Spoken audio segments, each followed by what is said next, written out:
चकी part 1। शापित गुड़िया की कहानी। कहानी की शुरुआत शिकागो शहर से होती है, जहां एक कुख्यात सीरियल किलर चार्ल्स लीरे, जिसे लोग चकी के नाम से जानते हैं, पुलिस से भाग रहा होता है। पुलिस अफसर माइक नॉरिस उसका पीछा करता है। एक दिन माइक और चार्ल्स की मुठभेड़ एक खिलौनों की दुकान में हो जाती है, जहां चार्ल्स को गोली लग जाती है।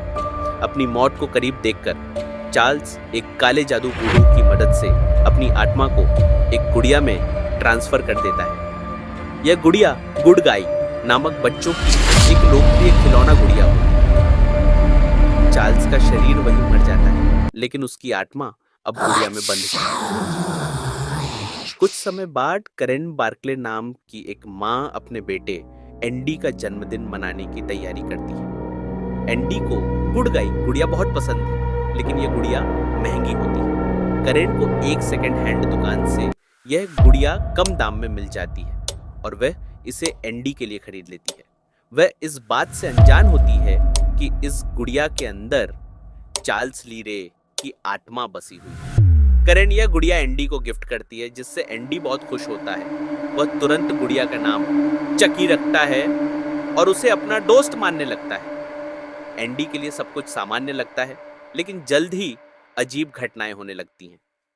चकी असल में एक जीवित प्राणी होता है जो बोल सकता है और चल सकता है, और वे अपने पुराने शरीर में वापस जाने का रास्ता ढूंढ रहा है। चकी को यह पता चलता है कि वह सिर्फ उसी इंसान के शरीर में अपनी आत्मा ट्रांसफर कर सकता है जिसे उसने सबसे पहले अपनी असली पहचान बताई थी। दुर्भाग्य से वह इंसान एंडी होता है, क्योंकि चकी ने सबसे पहले अपनी असली पहचान एंडी को ही बताई थी। जल्द ही चकी अपने असली इरादे दिखाने लगता है। वह पहले घर में मौजूद बेबीसिटर को मार देता है, जो एंडी का ख्याल रख रही होती है। एंडी ये बात अपनी माँ और पुलिस को बताता है कि उसकी गुड़िया चकी असल में जिंदा है और लोगों की जान ले रही है, लेकिन कोई उसकी बातों पर यकीन नहीं करता। यहाँ तक कि उसकी माँ करेन को भी लगता है कि एंडी का दिमागी संतुलन बिगड़ गया है।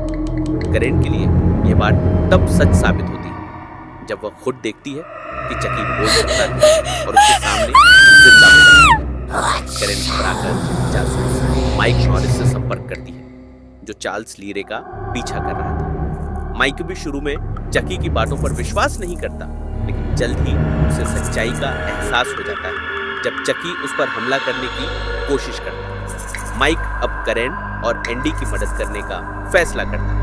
चकी, जो अब अपने नए शरीर की तलाश में है, एंडी को किडनैप कर लेता है ताकि अपनी आत्मा को उसके शरीर में ट्रांसफर कर सके। लेकिन करेन और माइक समय रहते पहुंच जाते हैं और चकी को रोकने की कोशिश करते हैं। चकी एक खतरनाक और शातिर हत्यारा होता है और वह अपनी ताकत और चालाकी का पूरा इस्तेमाल करता है।